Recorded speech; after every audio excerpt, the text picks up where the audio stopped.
जय हिंद साथियों, आशा करता हूँ आप सब बेहतर होंगे और अपनी आगामी परीक्षा की तैयारी में पूर्ण मनोयोग के साथ लगे हों। अभी आप देख रहे हैं कि लोक सेवा आयोग के द्वारा यूपी पीसीएस मेंस 2023 का एग्ज़ाम कंडक्ट कराया जा रहा है, जिसमें कल के डेट में आपने देखा होगा लगभग सभी प्रतियोगी छात्रों के पास वह पेपर पहुंच चुका होगा। हिंदी और एसे का कल के डेट में पेपर हुआ है। यह पेपर आपके आर ओ के परिप्रेक्ष्य में बता रहा हूँ। आर ओ मुख्य परीक्षा के लिए बहुत ही महत्वपूर्ण पेपर है। आपकी तैयारी किस लेवल पे है, आप किस लेवल पर अपनी तैयारी को वर्तमान स्थिति में रखे हुए हैं, उस पेपर से आप आकलन कर सकते हैं। तो उस पेपर में, हिंदी के पेपर में जो आर ओ के सिलेबस में है पार्ट, उसे आप उस हिंदी के पेपर से ज़रूर सॉल्व कर लीजिए। अपनी एक कॉपी बनाकर उसमें ज़रूर सॉल्व कर लीजिए। दूसरी बात, ऐसे जो दिया गया है वही सेम 9 टॉपिक आपको आर ओ मेंस में भी मिलेगा। तो जो ऐसे है 9 ऐसे बेहतरीन थे। हमें यह खुशी हो रही है कि हमारी जो यूपी पीसीएस मेंस में बताया गया है, जो भी आपको दिया गया था कंटेंट ऐसे का, और जो हमने मुख्य परीक्षा आर ओ मुख्य परीक्षा में ऐसे लिख कर आया है या जो हमने अपडेट किया है, उसमें एज इट इज़ तो नहीं कह सकते, लेकिन हाँ मिलते जुलते लगभग 5 ऐसे उसी तरीके से मिल चुके हैं। तो देखकर पेपर अच्छा लगा। सर के शुक्रगुजार हैं कि उन्होंने इस तरीके से प्रिपेयर कराया। मतलब 9 ऐसे में से 5 ऐसे मिलना बहुत बड़ी बात होती है, करना आपको वहाँ 3 ही है। अब एज इट इज़ नहीं, मतलब उसी तरीके से ऐसे आपको मिले। जैसे साहित्य और नैतिकता वाला आपने देखा होगा, लगभग वैसी ही चीज़ें थी। ग्लोबल वार्मिंग से भी एक था, कृषि समस्या से भी आपने देखा एक था, G20 ज्वलंत मुद्दा, ये चीज़ें जानी गई थी और सर ने भी बताया था, ग्रुप में उसमें पढ़ा भी है। भारत का अंतरिक्ष में योगदान एक वर्सेटाइल है, वो भी आया ही था। तो लगभग आप कह सकते हैं कि जो सर ने बताया था या जो हमने मुख्य परीक्षा में ये सब करा रखा है, बराबर प्रैक्टिस आपकी हो रही है। तो आशा यही करेंगे कि आर ओ मुख्य परीक्षा के बैच के और जो यूपी पीसीएस मेंस के स्टूडेंट कल पेपर दे के आए हैं, उनका बेहतर ही कल का पेपर हुआ होगा। आज का युद्ध अलग है। तो आप देख सकते हैं कि प्रैक्टिस कितनी ज़रूरी होती है। जो बार बार प्रैक्टिस जिन्होंने की है, 100% उनका पेपर बहुत ही बेहतरीन हुआ होगा। हमारे आर ओ मुख्य परीक्षा बैच के लड़कों को मैंने इसीलिए भेज दिया है कि आप उसे करिए, क्योंकि आपके पास है ऊपर सारे ऐसे उसी तरीके से कराए गए हैं। तो अगर आप अभी से पर डे, इसीलिए मैं बोलता हूँ कि पर डे 1 घंटे आप मेंस को ज़रूर दीजिए। जब आप प्री क्वालिफाई होंगे तो बहुत बाधाएं आपकी सॉल्व रहेंगी। ठीक है, एक बैक प्रेशर ना आए कि ये कैसे हो, हिंदी का सिलेबस कैसे कंप्लीट करें, निबंध का, तो ये प्रेशर नहीं रह जाएगा अगर आप पर डे 1 घंटे देंगे। आइए आज हम लोग स्टार्ट करेंगे हिंदी के महत्वपूर्ण प्रश्न। इसीलिए बोलता हूँ बराबर आप प्रैक्टिस करते रहिए। एज इट इज़ ऐसे प्रश्न देखने को मिल जाएंगे, या तो वही हूबहू प्रश्न की तो मैं गारंटी नहीं ले सकता, लेकिन अगर फुल एक्सप्लेनेशन से आप करते हुए चलेंगे तो कहीं ना कहीं इनका भेंट आपके एग्ज़ाम हॉल में होगा। तो आइए स्टार्ट करते हैं। पहला प्रश्न है कि धाता का पर्यायवाची शब्द है विष्णु, धाय, पक्ष या हार। तो आप लोग इसको करते चलेंगे और कितना आपका स्कोर हुआ ज़रूर बताइएगा। जो आर ओ में प्रीलिम्स होगा, इसमें आप देखते हैं पर्यायवाची शब्द में बहुत लोगों को कन्फ्यूजन होती है। ठीक है, तो इस पर ज़रूर प्रैक्टिस, आप खूब करके प्रैक्टिस जाइए। जितनी प्रैक्टिस रहेगा उतना आसान रास्ता आपके लिए रहेगा वहाँ पर। तो धाता का पर्यायवाची शब्द क्या होता है, इसमें दिया गया है। पक्ष आप समझते हैं, पक्ष क्या होता है, कोई वर्ग हो, कोई समुदाय हो, इसे पक्ष कहते हैं। हार ये आप जानते हैं, पराजय वगैरह, पराजय हो गई, हार हो गई। धाय क्या होता है, धाय किसका पर्यायवाची शब्द है, धात्री का। अब आता है प्रश्न धाता किसका पर्यायवाची है, विष्णु का। यही प्रजाधिप, ब्रह्म, चतुरानन, ये सब क्या है, धाता के पर्यायवाची शब्द हैं। तो इस प्रश्न का जो सही उत्तर है वह है आपका ऑप्शन ए। तेजी से करते हुए चलेंगे। तनु का पर्यायवाची शब्द होता है शरीर, झील, चंद्रमा या खटिया। तो तनु का पर्यायवाची शब्द क्या होता है, दुबला, पतला। ठीक है, और झील का पर्यायवाची शब्द क्या होता है, सरोवर। चंद्रमा का पर्यायवाची क्या होता है, चंद्र। खटिया का पर्यायवाची शब्द क्या होता है, चारपाई। तो इस प्रश्न का जो सही उत्तर है वह है आपका ऑप्शन ए, शरीर। पावक का पर्यायवाची शब्द है, महत्वपूर्ण प्रश्न, कई बार पूछे गए हैं और पूछे भी जाते हैं। सुरभोग, हुतासन, निशिचर या तम। तो पावक के कितने पर्यायवाची हैं आप जानते हैं, अग्नि हो गई, अनल हो गई, कृशान हो गई, आग हो गई, हुताशन हो गई, वैश्वानर हो गई। ये सब क्या हैं, अग्नि के ही पर्यायवाची है। तो इस प्रश्न का जो सही उत्तर है वह है आपका ऑप्शन बी, हुतासन। सुरभोग किसे कहते हैं? अमृत को सुरभोग कहते हैं। असुरों को क्या कहते हैं? निश्चर हो गया, जो रात्रि में चर करे वो क्या है? असुर है, निश्चर है। और तम, तम मतलब क्या होता है? अंधकार। आगे बढ़ते हैं। किरण का पर्यायवाची शब्द है अंधेरा, रश्मि, छाया, दिनकर। किसी का गलत नहीं होना चाहिए। तो किरण किरण का पर्यायवाची शब्द क्या होता है? ऑप्शन बी, रश्मि। और किरण की क्या महत्वपूर्ण पर्यायवाचियाँ होती हैं? जैसे अंशु होती है, रश्मि है, मयूख है, प्रभा है, ये सब क्या है? किरण की पर्यायवाची हैं। अंधेरा, अंधेरा आपने ऊपर देखा, अंधकार। तम, अंधेरा, ये सब क्या है? अंधेरा की पर्यायवाची है। छाया की पर्यायवाची प्रतिबिंब होती है, परछाई होती है। दिनकर की पर्यायवाची क्या होती है? भानु होती है, सूरज होते हैं, सूर्य होती है, ठीक है। अर्क होता है, अर्क होता है, ठीक है। आगे बढ़िए। धरती का पर्यायवाची शब्द है चंचला, विपुला, सरसी, अचला। तो धरती का पर्यायवाची शब्द क्या होता है? इसमें से ऑप्शन डी, अचला। क्या होगा? ऑप्शन डी, अचला। ऑप्शन डी, अचला। और धरती क्या होता है? भूमि होती है, वसुंधरा कहते हैं इन्हें, हम मही कहते हैं इन्हें, धरणी कहते हैं इन्हें, ठीक है। और चंचला के अगर पर्यायवाची करें तो क्या बोलते हैं? घन प्रिया, इसे चंचला। विपुला का अर्थ क्या होता है? कोई संख्या या परिणाम में बहुत अधिक जो हो उसी को हम क्या बोलते हैं? कि यह विपुल संपत्ति है, ठीक है। सरसी, सरसी का पर्यायवाची शब्द क्या होता है? सरोवर। आगे बढ़ते हैं। विनायक का पर्यायवाची शब्द है सुर, आदित्य, शत्रु या गणेश। सभी केस में होंगे। ये गणेश जी की पर्यायवाची है, ऑप्शन डी इसका सही है। गणेश हो गए, गजानन हो गए, मूषक वाहन हो गए, गौरी नंदन हो गए, या किसके पर्यायवाची हैं? गणेश, विनायक जी के। सुर, सुर आप जान ही रहे हैं। आदित्य, सूरज की पर्यायवाची है। शत्रु, शत्रु आप समझ ही रहे हैं कि जो बैरी हो। अतून का पर्यायवाची शब्द क्या है? अतून का पर्यायवाची, सुर आप समझ रहे थे, देव होता है। अतुन का पर्यायवाची शब्द क्या होता है? ईश्वर, कृष्ण, काम, देव या वसंत। तो अतुन का पर्यायवाची शब्द क्या होता है? Kamadeva, option C. ईश्वर कौन है? भगवान है। वसंत क्या है? ऋतु, ऋतुराज इसे बोलते हैं। इनका पर्यायवाची कृष्ण जी, आप जानते हैं वासुदेव जी को कृष्ण कहते हैं, तो कृष्ण कौन? वासुदेव। अरण्य का पर्यायवाची शब्द महत्वपूर्ण है, पुष्प, घोटक, वन या इनमें से कोई नहीं। तो इस प्रश्न का जो सही उत्तर है वह क्या है? वन। अरण्य को वन कहते हैं। और क्या? यह जंगल इसका पर्यायवाची है। अटवी कई बार पूछा है। कांतार इसका पर्यायवाची शब्द है। पुष्प, पुष्प यानी फूल, फूल बोलते हैं। घोटक या घोड़ा का पर्यायवाची है। तुरंग है, घोटक, तुरंग, ये सब क्या है? आपके घोड़े के पर्यायवाची हैं। वारिद का पर्यायवाची शब्द क्या होता है? कमल, चंद्रमा और बिजली या बादल। तो वारिद का पर्यायवाची शब्द क्या होता है? ऑप्शन डी, बादल।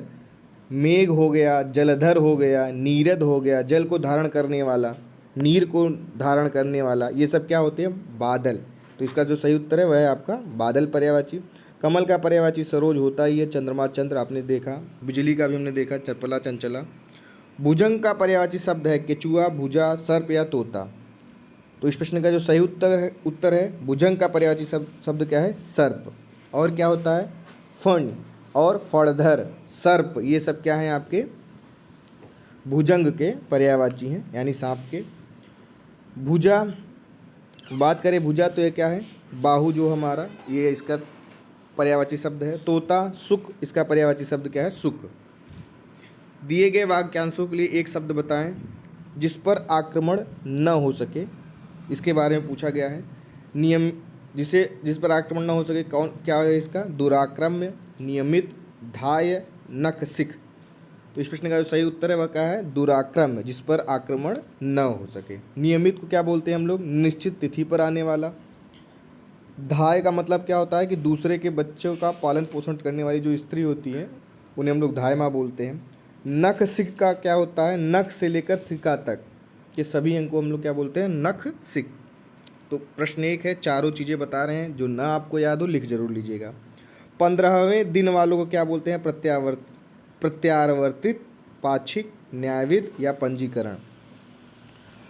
तो 15 दिन वालों को हम लोग क्या बोलते हैं? ऑप्शन बी, पाक्षिक। प्रत्यावर्तित का क्या होता है? जो लौट गया हो। न्यायविद को हम लोग क्या बोलते हैं? जो न्याय शास्त्र की बात जानता हो। पंजीकरण को हम लोग क्या कहते हैं, किसी बात को हम लोग पंजीकृत करें या पंजिका में चढ़ाना। नए युग या नई प्रवृत्ति को जन्म देने वाला युग प्रवर्तक, राजदूत, लखपति या वनवासी। तो इसका जो सही उत्तर है वह क्या होता है, ऑप्शन ए युग प्रवर्तक। नए युग या नई प्रवृत्ति को जो जन्म देता है उसे हम लोग क्या बोलते हैं, युग प्रवर्तक। राजदूत क्या होता है कि किसी देश का दूसरे देश में जो नियुक्ति होती है राजनीतिक प्रतिनिधि का, उसी को हम लोग क्या बोलते हैं, राजदूत, जिसे एम्बेसडर। लखपति क्या होते हैं, जिसके पास लाखों रुपए की संपत्ति हो। और वनवासी उन्हें कहते हैं जो वन में वास करते हैं। जो सबसे प्यारा हो, सदाचारी, सजातीय, सहनशील या सर्वप्रिय। देखने में ही लग रहा है, तो इस सब सही, इसका ऑप्शन क्या होगा, ऑप्शन डी सर्वप्रिय। सहनशील हम किसे कहते हैं, जिसमें सहने की शक्ति हो। सदाचारी हम किसे कहते हैं, जिसका आचार अच्छा हो, जो आचरणों से पवित्र हो। सजातीय हम किसे कहते हैं, जो एक ही जाति के हों। जिसका मूल्य बहुत अधिक हो, मुमुक्षु, बहुमूल्य, रोमांचकारी या वनवासी। ये तो देखने में ही समझ में आ रहा है, चारों ऑप्शन अलग अलग समझ में आ जाएंगे। तो जिसका मूल्य बहुत हो उसे हम लोग क्या बोलते हैं, ऑप्शन बी बहुमूल्य। मुमुक्षु क्या होता है, कई बार पूछा गया, ये ऐसे चीज़ें याद रखिएगा, मुमुक्षु, बुभुक्षु, तृष्या, ठीक है। तो मुमुक्षु का तात्पर्य क्या होता है, मोक्ष की इच्छा रखने वाला। रोमांचकारी क्या होता है, जिसे देखकर या सुनकर आपके रोंगटे खड़े हो जाएं, ऐसा दृश्य जब दिखे तो उसे हम लोग क्या बोलते हैं, रोमांचकारी। वनवासी, वन में वास करने वाला। जो युद्ध में स्थिर हो, भित्तिचित्र, युधिष्ठिर, राजदूत या लिखित, एकदम अलग है। इसको बनाने का तात्पर्य यह है कि आपको सभी आने चाहिए कि इसमें क्या पूछ रहा है। तो जो युद्ध में स्थिर हो वो कौन है, युधिष्ठिर। भित्ति चित्र क्या होता है, दीवारों पर जो चित्र बनाए जाते हैं उन्हीं हम लोग क्या बोलते हैं, विद्ध चित्र। राजदूत आप जानते हैं, ऊपर चर्चा हुई। लिखित का बात का होता है किसी बात को लिख देना। न बहुत ठंडा और न बहुत गर्म, इसका जो एक शब्द कहेंगे समशीतोष्ण, शोषित, शाकाहारी या स्थानपन्न। इसमें भी सब अलग अलग ही है। तो इस प्रश्न का जो सही उत्तर है वह है आपका समशीतोष्ण। शोषित का तात्पर्य होता है जिसका शोषण किया गया हो। शाकाहारी जो साग सब्जी खाता हो। स्थानपन्न क्या होता है, जिसके किसी दूसरे के स्थान पर काम करने वाला। जो कार्य प्रयास पूर्वक हो, सहोदर, सप्रयास, स्वावलंबी, स्वयंभू। चारों अलग ही हैं, ये भी आपको देखने में ही मिल जाएगा। बहुत कठिनाई आपको इसमें नहीं हो रही होगी, क्योंकि अभी ऐसे ही प्रश्न कराए जा रहे हैं जिससे आपकी प्रैक्टिस बन जाए। बहुत टफ प्रश्न नहीं देने का प्रयास किया गया है। तो जो कार्य प्रयास पूर्वक हो उसे हम लोग क्या बोलते हैं, सप्रयास। सहोदर जो एक ही माता के उदर से उत्पन्न हो उन्हें सहोदर कहते हैं। स्वावलंबी जो अपने ही बल पर निर्भर रहने वाले होते हैं उन्हें स्वावलंबी बोलते हैं। स्वयंभू कहते हैं जो स्वयं उत्पन्न होने वाला होता है, ठीक है।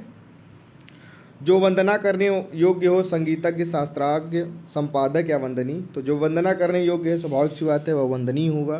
संगीतक जो संगीत जानता हो, शास्त्रार्थ जो शास्त्र जानता हो, संपादक होता है वह जो पत्र पत्रिकाओं का संपादन करता है। पुरुष जिसका विवाह हुआ हो, विवाहित, विश्वसनीय, विश्वासवत, विधर्मी। तो जिसका विवाह हुआ हो उसे विवाहित बोलते हैं, ऑप्शन ए सही है। विश्वसनीय विश्वास करने योग्य, शाश्वत जो सदैव रहने वाला होता है उसे शाश्वत बोलते हैं। विधर्मी जो अपने धर्म के विपरीत आचरण करता हो उसे हम लोग विधर्मी कहते हैं। अब विलोम शब्द है। अंकटक का विलोम शब्द क्या होता है, अकंठ, अकचकाना, अकंपन या कंटकीत। तो अकंटक का जो विलोम शब्द है वह है आपका ऑप्शन डी कंटकीत, ठीक है। और बाकी जो अकंठ, अकंपन, अकचकाना बोलते हैं यह क्या है, ये अकंटक के ही क्या है, पर्यायवाची शब्द हैं। अच्छा बनाया गया है। अधिमूल्यन का विलोम शब्द क्या होता है, अधिमूल्यांकन, अधिमेलन, अवमूल्यन या अधियज्ञ। तो आप देखने में भी समझ जा रहे होंगे कि अधिमूल्यन का विलोम शब्द क्या होता है, अवमूल्यन, ठीक है। इसका विलोम अवमूल्यन है। बाकी जो है आपके अधिमूल्यांकन या अधिमेलन या अधियज्ञ ये क्या है, अधिमूल्यन के पर्यायवाची हैं। अवनी का विलोम शब्द क्या है, अंबर, धरती, धरित्री, थल। पिछली बार ये पूछा गया था। तो अवनी का जो विलोम शब्द है वह है आपका अंबर, ठीक है। अवनी को हम लोग क्या बोलते हैं, धरती या धरित्री, ठीक है। थल। अति का विलोम शब्द क्या होता है, बहुत, अधिक, अल्प, असंख्य, विपुल। तो आप देखिए समझ में, अति का ये सभी पर्यायवाची हैं, बहुत, अधिक, असंख्य, विपुल, ये सब क्या हैं आपके, विपुल भंडार यानी अति। इसका विलोम शब्द होगा ऑप्शन बी अल्प। अर्पण का विलोम शब्द होगा समर्पण, अदा, भेंट, ग्रहण। तो अर्पण का जो विलोम शब्द होगा, आप देख सकते हैं वह क्या होगा, ग्रहण। और जो है समर्पण, भेंट, अदा, ये सब क्या है, अर्पण के पर्यायवाची शब्द हैं। अल्पसंख्यक का विलोम शब्द है अल्पसंख्या, बहुसंख्यक, और क्या है, माइनॉरिटी या कम संख्या वाला। तो ये आप देख सकते हैं अल्पसंख्यक का विलोम शब्द क्या होगा, बहुसंख्यक। अभिसरण का विलोम शब्द है अपसरण, आगे जाना, समीप गमन या अभिक्रम। तो अभिसरण का जो विलोम शब्द है वह है आपका अपसरण। बाकी जो है आपके आगे जाना, समीप गमन या अभिक्रम, ये क्या है, अभिसरण के पर्यायवाची शब्द हैं। अतिवृष्टि का विलोम शब्द है बड़ी संख्या में अतिवेगित, अनावृष्टि या अतिवेल। तो इसका सही उत्तर क्या है आपका, ऑप्शन सी, अनावृष्टि। बाकी सब बड़ी संख्या में या अतिवेल या अतिवेगित, ये क्या है, इसके पर्यायवाची शब्द हैं। अन्वय का विलोम शब्द क्या होगा आपका, खाली स्थान, संयोग, कुल या अनन्वय। तो इसका विलोम शब्द क्या होगा, अनन्वय। जबकि अन्वय क्या है, संयोग, कुल, खाली स्थान, ये सब इसके पर्यायवाची शब्द हैं। आश्रित का विलोम शब्द है अनाश्रित, अधीनस्थ, शरणागत या निर्भर। तो आश्रित का विलोम शब्द आपका क्या होगा, अनाश्रित। ठीक है। तद्भव तत्सम है अदरक, अदरक का तत्सम शब्द क्या होता है, आद्रक। ठीक है, ऑप्शन भी सही होगा इसका। बाकी सब क्या है, अदरक के पर्यायवाची हैं। तो ये लिख लीजिएगा, अगर नहीं जानते हो आप, पर्यायवाची दिया गया है तो 2 चीज़ें कवर कराने का प्रयास किया गया है, आसरा, आश्चारी, शरण, गृह या आवास। तो इसका तत्सम रूप क्या होगा, आसरा का आश्चारी। ठीक है, आगे बढ़ते हैं।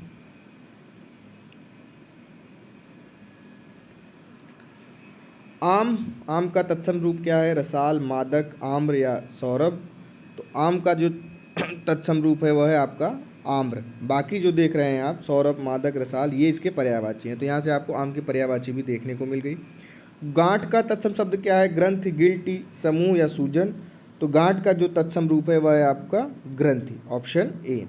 बाकी सब लगभग पर्यायवाची हैं। निम्नलिखित का तत्सम शब्द का चयन कीजिए। घी, घी का तत्सम रूप बताना है, नवनीत, घृत, अमृत या रोगन। तो घी का तत्सम रूप क्या होता है, घृत। बाकी जो आप देख रहे हैं नवनीत, अमृत, रोगन, ये सब इसकी पर्यायवाची हैं। ठीक है, अगला है आपका घड़ी, घड़ी का तत्सम रूप क्या होता है, घटिका, वक्त, बेला, अवसर। तो घड़ी का तत्सम रूप क्या होता है, घटिका। बाकी जो है वक्त, अवसर या बेला, ये आपके इसके पर्यायवाची हैं। निठुर का तत्सम शब्द क्या होता है, मानस, निर्दय, निष्ठुर या कठोर हृदय। तो निठुर का जो पर्यायवाची होता है वह होता है, तत्सम होता है इसका निष्ठुर। बाकी जो मानस, निर्दय, कठोर हृदय है यह इसका पर्यायवाची है। पत्थर का तत्सम रूप होता है पाहन, प्रस्तर, शिला, पाषाण। तो पत्थर का जो तत्सम शब्द है वह है आपका प्रस्तर। बाकी पाहन, शिला, पाषाण, ये क्या है, इसके पर्यायवाची शब्द हैं। मच्छर का तत्सम रूप क्या है, मत्सर, डंस, पिस्सु, मसा। तो मच्छर का तत्सम रूप क्या है, ऑप्शन ए, मत्सर। बाकी डंस, पिस्सु, मसा, इसके क्या है, पर्यायवाची हैं। मिट्टी का तत्सम रूप क्या है, धूल, मृतिका, मृदा या माटी। तो मिट्टी का जो तत्सम रूप है वह है आपका मृतिका। बाकी धूल, मृदा, माटी, ये सब क्या है आपके इसके आपके पर्यायवाची हैं। तो आप लोग खूब प्रैक्टिस करिए। इन 40 प्रश्नों में आपका स्कोर क्या रहा कमेंट बॉक्स में ज़रूर बताइएगा। और अगर हमारे किसी भी टेस्ट सीरीज कार्यक्रम जो चल रहे हैं, ये हमारा पुराना टेस्ट था, जो नया टेस्ट है उसका भी डिस्कशन हम आपको कभी एक दिन कर देंगे। डेमो आपको हमारे टेलीग्राम चैनल पर हमने शेयर कर दिया है, वहाँ से जाके हमारे नए टेस्ट देख सकते हैं। हमारे सभी कार्यक्रम जो आर प्री मेंस के चल रहे हैं, आप उससे जुड़ सकते हैं। आप जैसे जुड़ोगे आपको सारा सिलेबस वहाँ मिल जाएगा। मेंस में कंटिन्यू प्रैक्टिस आपकी कराई जा रही है, आपसे मेहनत कराने का प्रयास किया जा रहा है। पीसीएस मेंस के बाद और तेज़ी से सारे कार्य हो जाएंगे। 1 अक्टूबर 2 अक्टूबर से सर आपके बीच स्वयं पूरी तैयारी के साथ मौजूद होंगे, खुद भी मेहनत करेंगे, आप लोगों से भी अधिक मेहनत वो कराएंगे। अगर आप हमारे इस चैनल के किसी भी प्रोग्राम से आप जुड़ना चाह रहे हैं, आर प्री मेंस या आपका टेस्ट सीरीज कार्यक्रम, तो हमारे इसी नंबर 7905901018 पर आप व्हाट्सअप या टेलीग्राम करके सारी डिटेल लेकर हमसे इन कार्यक्रमों से जुड़ सकते हैं। हमारी जो टेस्ट सीरीज़ है, फिर आपको बता दें, इसकी फ़ीस मात्र 850 रुपये रखी गई है। जितने भी हमारे पेड स्टूडेंट हैं उनके लिए यह फ़ीस मात्र 200 रुपये होती है। ठीक है, तो आइए जो भी लोग इच्छुक हैं इस कार्यक्रम से जरूर जुड़ें और नियमित अध्ययन जरूर करें। मेंस को 1 घंटे प्रतिदिन जरूर दें, यह हमारी सलाह रहेगी आप लोगों को। इससे आपकी बाधा काफ़ी सॉल्व हो जाएगी। और स्वास्थ्य का विशेष ध्यान रखें इस समय। अगर इस समय अगर आप स्वास्थ्य से किसी तरीके से आपकी क्षति होती है तो आपको बहुत बड़ी क्षति होने वाली है आगे 3-4 महीने। आगे 3-4 महीने आपके लिए बहुत ही महत्वपूर्ण है। अपने भगवान को ध्यान करते हुए अपने शरीर को एकदम स्वस्थ रखकर तैयारी को बेहतर करते रहें। बहुत बहुत धन्यवाद।